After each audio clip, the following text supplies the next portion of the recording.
آج ہم کچھ وقت فسا کے بارے میں عنوان فسا زندگی کی شریعت کے تحت کرتے ہیں۔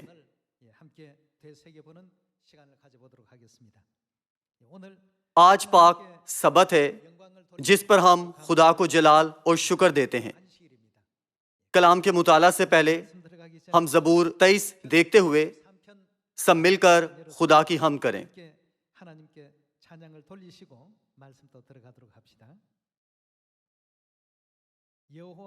خداوند میرا چوپان ہے، مجھے کمی نہ ہوگی۔ وہ مجھے ہری ہری چراگاہوں میں بٹھاتا ہے، وہ مجھے راحت کے چشموں کے پاس لے جاتا ہے، وہ میری جان کو بحال کرتا ہے،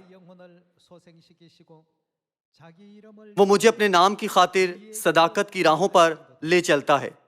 بلکہ خواہ موت کی سایہ کی وادی میں سے میرا گزر ہو، میں کسی بلا سے نہیں ڈروں گا، کیونکہ تو میرے ساتھ ہے۔ تیرے عصا اور تیری لاٹھی سے مجھے تسلی ہے۔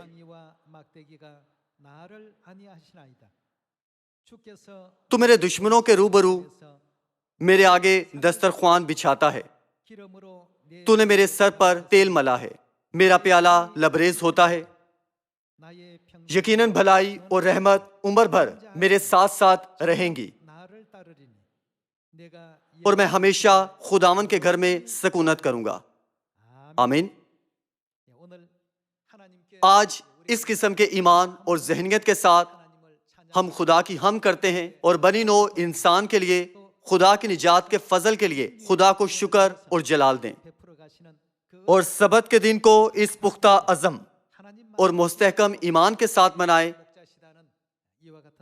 کہ صرف خدا ہمارے سچے چوپان ہیں۔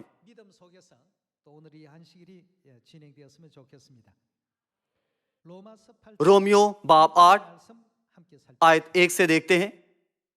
آیت 1، پس اب جو مسیح یسوع میں ہے ان پر سزا کا حکم نہیں، کیونکہ کس کی شریعت؟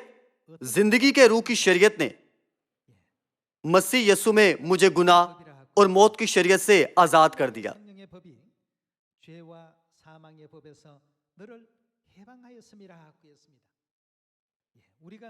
گناہ اور موت کی شریعت سے آزاد ہونے کے لیے ہمیں کون سی شریعت ماننی ہے؟ زندگی کے روح کی شریعت۔ تو پھر زندگی کے روح کی شریعت کی بات کریں تو اس کا خلاصہ نئے عہد کی شریعت کے طور پر کیا جا سکتا ہے۔ آج ہم معلوم کرتے ہیں کہ زندگی کے روح کی شریعت کیوں نئے عہد کی شریعت ہے، اور فسا کے بارے میں مطالعہ جاری رکھتے ہیں جو کہ نئے عہد کی شریعت میں سب سے اہم ترین جزو ہے۔ زندگی کے روح کی شریعت ایسی شریعت ہے جو ہمیں گناہ اور موت کی شریعت سے آزاد کرتی ہے۔ گناہ اور موت کی شریعت سے آزاد ہونے کے لیے بنی نوع انسان کتنی زیادہ کوشش کرتے رہے ہیں۔ کتاب مقدس کے کلمات سے خدا ہمیں زندگی کے روح کی شریعت سکھاتے ہیں جو ہمیں گناہ اور موت کی شریعت سے آزاد کرتی ہے۔ یوحنا باب 6 آیت 53 دیکھتے ہیں۔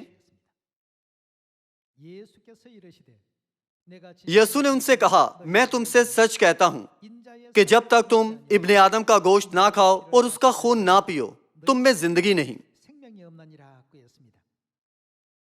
یہاں مسیح نے ہمیں وہ کلام بخشا جو واقعی اہم ہے۔ آیت 54،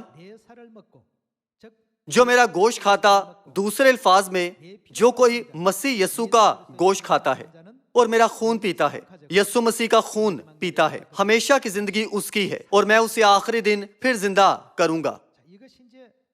اب یہ زندگی کے روح کی شریعت ہی ہے جو بنی نوع انسان کو گناہ اور موت کی شریعت سے آزاد کر سکتی ہے۔ یہاں مسیح زندگی کے روح کی شریعت کا اعلان کر رہے ہیں۔ آیت 55، کیونکہ میرا گوشت فی الحقیقت کھانے کی چیز اور میرا خون فی الحقیقت پینے کی چیز ہے۔